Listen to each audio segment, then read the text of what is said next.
Coming up, paying tribute, the meaning behind Memorial Day explained. Then here comes the sun. We'll take a look at this fascinating star and answer all your questions. Also, this male baby is capturing America's hearts. We're in Sacramento with all the details.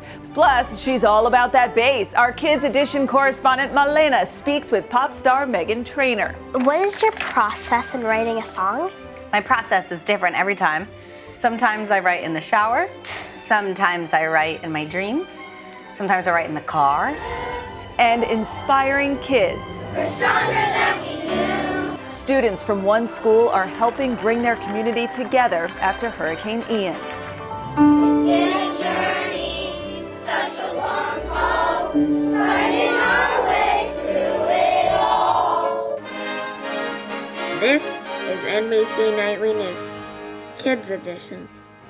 Welcome back to Nightly News Kids Edition. I'm Dylan Dreyer, filling in for Lester this week while he's on assignment. We have a terrific lineup ahead, including a look at one species of turtles and how one unlikely four-legged friend is helping with turtle conservation. But first, Memorial Day is this weekend, and many of you may be heading to the beach or to a barbecue or even a parade.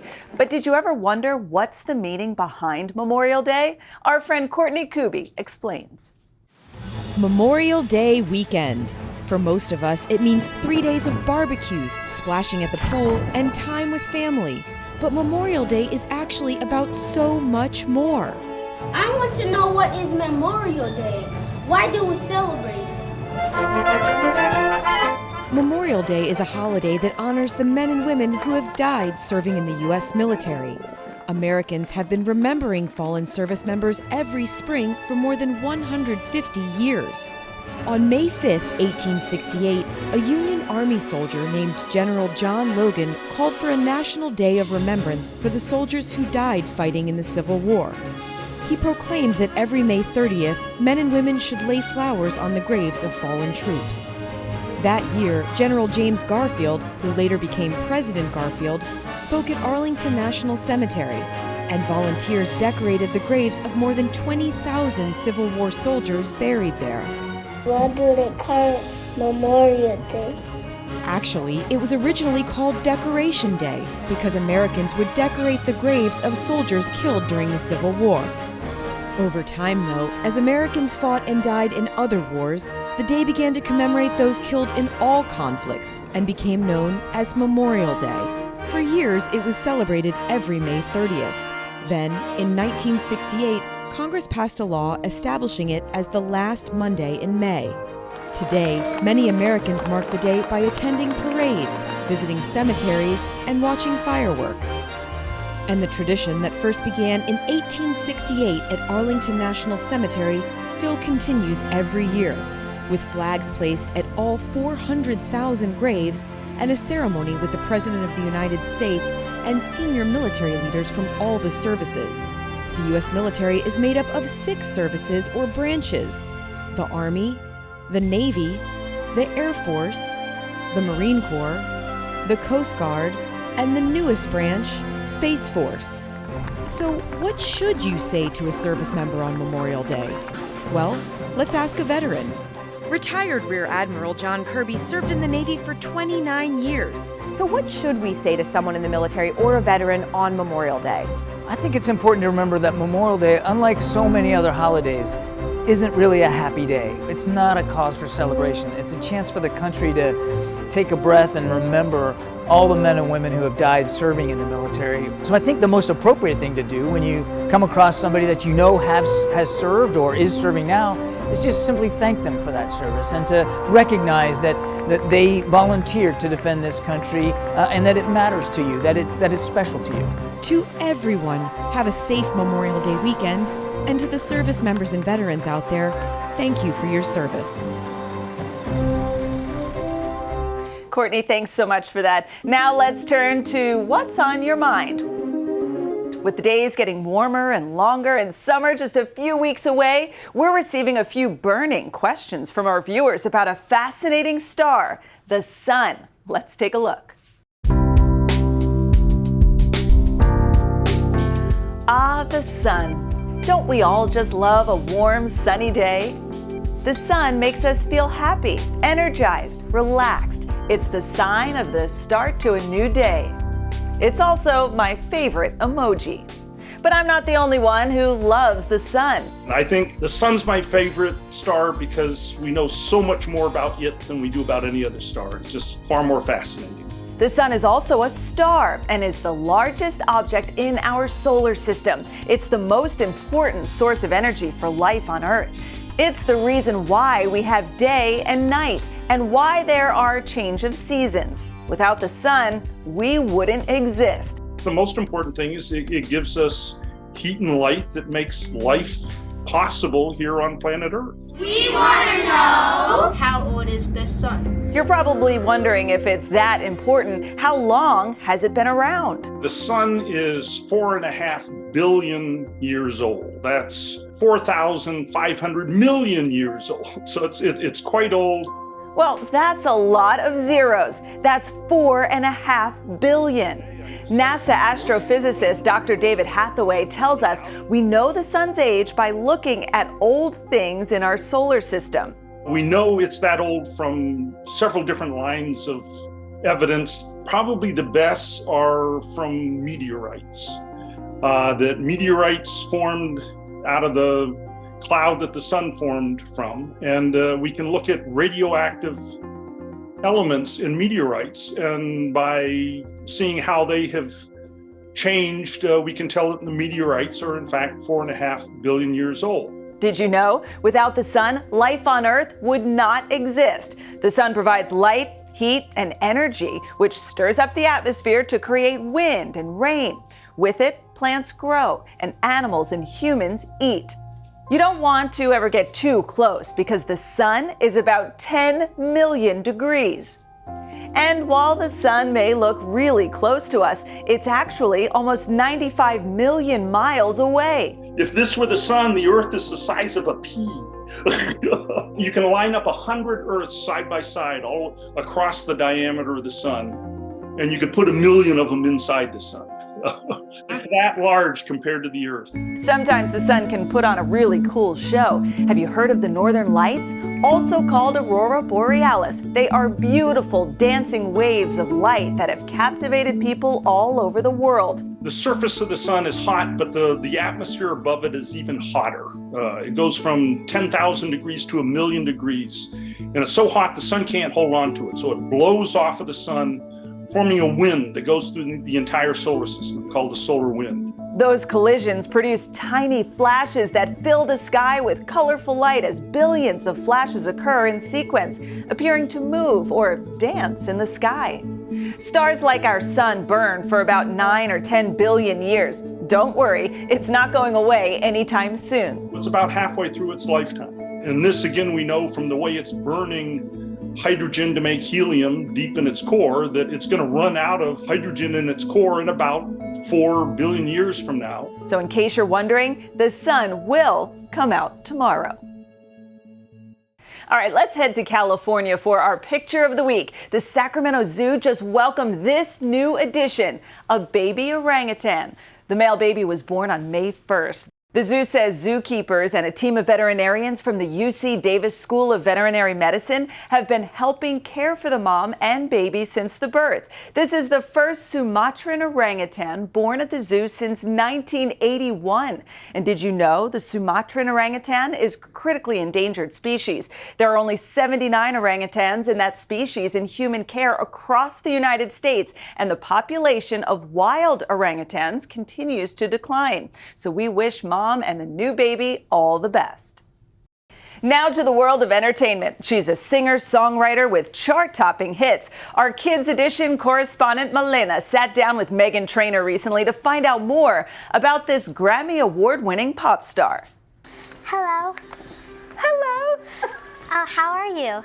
I'm good. How are you? I'm very good. I'm very excited for this. I'm so excited for this. Thanks for having me on your very cool show.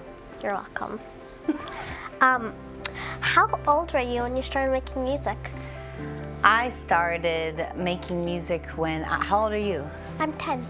Oh yeah, I was like your age. I was very young. My dad would perform at our church, and I would go up and sing with him a lot of times. Oh. And then I started writing my own songs, and he would have me perform them at church. And it was a little weird because they were like love songs, but it was great. What was one of your favorite songs to sing as a child? One of my favorite songs to sing as a child. If you remember. I loved Hilary Duff and anything from Hannah Montana. I love Hannah Montana. I love Hannah Montana. Now let's talk about your music songs. Okay, why did you pick Kris Jenner to be in your music video Mother? Oh, I picked Kris Jenner because she's a mom of very beautiful, talented, successful children. And she's a queen, and I wanted a cool boss mama to be in my video with me. And I love that she works with her family, because I work with my family, and she inspires me. Yeah. That's very nice. What inspired your song Made You Look? It's one of my favorite songs. Oh my goodness. My husband, who's here somewhere, if you've seen Spy Kids, he's in it. It's pretty cool. He calls me beautiful all the time when I'm dressed up like this, or even when I'm in my scrubs and in a hoodie.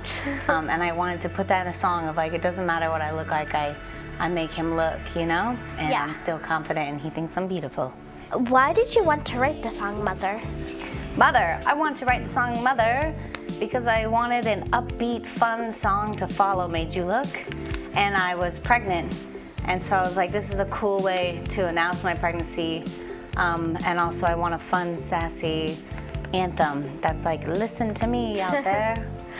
What is your process in writing a song? My process is different every time. Sometimes I write in the shower. Sometimes I write in my dreams. Sometimes I write in the car. But most days I will book a session with a producer, and I'll go in around 11 a.m. and I'll go in with an idea. I'll say, I have this idea, Made You Look. Here's like a chorus, what do you guys think? Oh. And then we finish the song that day. Really? Yeah, I'm quick, very fast. That's very good. Yeah. Have you ever written a song before that you haven't like shared with the world, or you're just like, if you have a notebook, you just wrote it down and you haven't put it out yet? Oh yeah, there's an entire catalog of songs that nobody's ever heard, and my mom has them, and she constantly is trying to find a home for them, find artists that would sing them, or yeah, there's a bunch of them. Do you not want to sing them? Well, some don't make sense with what I'm talking about at the time, yeah. Or I like writing brand new songs. I think everything I do new is fresh and fun, you know? Yeah, I like the way that you, like how your songs are very upbeat. They're very upbeat. I love to dance. Yes. Do you have any advice to someone like me who wants to be a singer or songwriter? You want to be a singer? Yes, I do. Oh my God, then do it. Just do it. You got this. I started at a very young age, and I don't think I was that good until I was like 18, you know? But I had so many years of practice. Practice makes you better. So just do it and keep doing it over and over again. I already see your mama's here very supportive. If you have a supportive team, that's like the majority of all of this. You see great. all the people I brought here today? Yes. That's my brother and my husband and my whole family. And they make me better. Yeah, I see them in your TikToks. And they're all up in my TikToks, yeah. Have you ever gotten stage fright before? Yes, every day, all the time. I was nervous for this. So, yeah, but it's fun, it's cool. Because every day I'm just like, I can't believe I'm here, you know? What advice would you, if someone had stage fright, what would you tell them? Oh, my husband just taught me there's a new trick that you could do. It's not new, but I just learned it. Where you take 2 inhales, like, and it scientifically helps you calm down. Oh. So that's a fun trick. Yeah. That's nice. What is next for you? What is next for me? There's a baby in me, and it's got to come out. So that's the very next thing I have to do. Okay. And then I'm going to rest and recover, and then hopefully I get to go on tour or something really fun like that, or write a whole new album. Thank you. You should do this more. Thank you. I'm glad they got you the job. Thank you for coming to me. Thank you for having me. You're so good. Thank you. Wave to all your fans. We love you. Yes. Yay! Yes! Malena, thanks so much. That was terrific. Well, this week marks World Turtle Day, an annual time to raise awareness about these reptiles. And there's one program that's helping with turtle conservation. Our friend Erin McLaughlin has the details. In the grasslands of Illinois, two teams are working together to help one species. Kim Schmidt Turtle 143. Today we're taking a look at one of those very special reptiles, the ornate box turtle. It's a very special turtle in this part of the world. Did you know there are over 300 species of turtles and tortoises worldwide? The ornate box turtle can only be found in prairies. So today we're at Nachusa Grasslands, which is a nature conservancy site here in northern Illinois. It's one of the last remnant populations of prairie that we have in this state, as over 98% of the prairies have been lost in Illinois. The Chicago Zoological Society and the University of Illinois' Wildlife Epidemiology Laboratory partnered with land managers, including the Nature Conservancy and the Illinois Department of Natural Resources, to monitor the health of the ornate and eastern box turtle populations. The biggest threat to the turtles is habitat loss. And we're recreating habitat for those turtles. We're giving them more space to expand, to reproduce, and to live happy turtle lives. And you'll never guess who is helping find these reptiles. We, for the last 15 years, have been teaming with a group of Boykin Spaniels. That's right. These dogs have become key to turtle conservation. Turtle! Oh, nice job, buddy. There's a turtle over here, guys. The dogs are tremendous tools for conservation. Can't be overstated at all. And these Boykin Spaniels are specifically trained by their handler, and he trains them for box turtle work.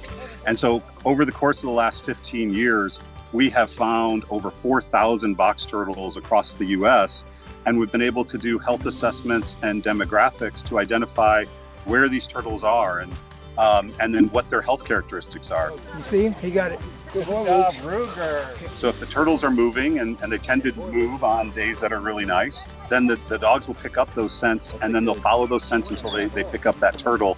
And then we take those turtles with us on the rest of the hike back to this mobile lab station where we are going to do pretty much their annual checkups. Good job, Yogi. Yogi is the leader of the pack. Yogi is a pretty amazing dog. He found over 10 turtles today just by himself. So when we have a team of 3 to 5 dogs out, we can find usually between 12 and 15 turtles in an hour. Today, in just over an hour, these dogs found 34 turtles. It was pretty amazing. It was the right conditions, but this team of dogs couldn't be any better. It's hard for me to not have a smile on my face in the field just watching these guys work. On average, ornate box turtles can live well into their 60s and 70s. So these turtles, we want to protect their environment because in many cases they're going to outlive us, and we owe it to them, and they deserve it. We had a chance to get an up-close look at these special creatures. The top shell is called the carapace, and the bottom shell is called the plastron. The ribs of the turtle are actually incorporated into this entire shell, and they spread out. So over the top of it, you can see all these colored markings, and every turtle looks a little bit different. Female turtles have flat shells, whereas boy turtles have concave shells. And so this is a girl, and she is probably about, I would say, 15 to 17 years old, and is starting to reproduce now. And guess what? There are some things you can do to help protect the turtles. You should support activities that help to preserve the habitat that they're in, which a lot of those turtles, and especially in North America, in the United States, are in aquatic environments. So clean water, clean soil, clean air are all important to preserve all of our turtle populations and the health of them. In general, a healthy turtle is a healthy environment, and that's what we're working for. Erin, thanks so much. I love turtles. All right, finally, in our Inspiring Kids series, there's one community in Florida that has come together after a really bad storm hit last year. And it's some kids who are giving Fort Myers Beach hope and a reason to believe. We get more now from Lester. It's been a journey, such a long haul, finding our way through it all. There were secrets, and we felt fear, but we learned to persevere. It's been quite a journey since Hurricane Ian hit Fort Myers Beach. What do you remember about Hurricane Ian? Well, I remember that it was really bad, and that I remember that we had to go to Jensen Beach for a couple months, and that when we got to go back on the island and stay in a friend's house, we were like, oh my God, what happened to the island? The storm was scary and caused a lot of destruction to the area, but despite the fear, this community has persevered. How did you do during the storm? I feel like I did pretty good. Yeah, you're pretty brave. Fort Myers Beach Elementary School was badly damaged by the storm, forcing the students to relocate this year. Even though you're in a different building at school, you guys still stay together and are still very close. How do you do that? Stay together like we're a family or a group, and it's really nice. The kids received an outpouring of support from schools across the country. They made me feel really, really happy because they were showing support. I'm just happy that, some of everyone that sent out letters and, felt empathy. I needed that, and I think a lot of other kids did too. I'm happy to say that our hearts are healing. Healing partly through music. I think when we came back from the hurricane and I realized how much that everybody had been affected by the hurricane, that music needed to be that thing that was fun for them. It needed to be the thing that kind of stabilized them. You guys have this song that you're singing. Can you tell me about it? It's talking about this storm, which was Hurricane Ian, and it's kind of telling everybody of how we stuck together. It's called Through the Storm. It's written by Rob Delgado, who is a music teacher in New Jersey. It was supposed to be figuratively what the kids had been through for COVID, but when I heard the song, it just encompassed everything that we had literally went through. We were stronger than we knew. Their story shared in a special song that deeply resonates on this beach and across this battered but remarkably resilient community. We know we can take whatever comes our way.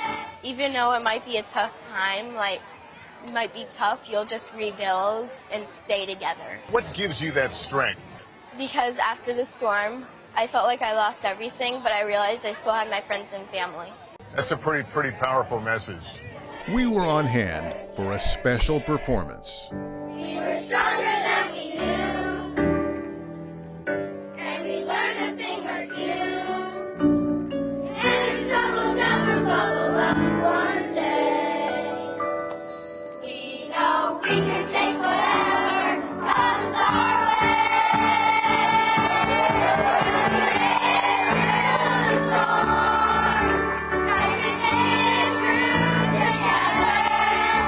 On the light and blue, we kept pushing through, and a heart of courage grew. As we made it through the storm, like a ship that keeps on sailing, the pouring rain of the hurricane.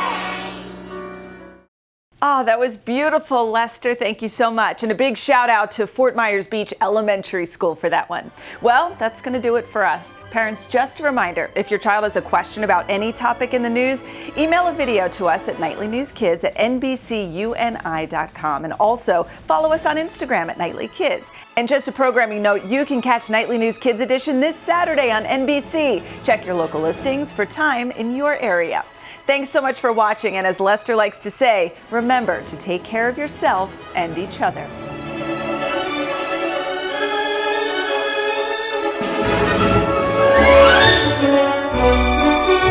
Thank you.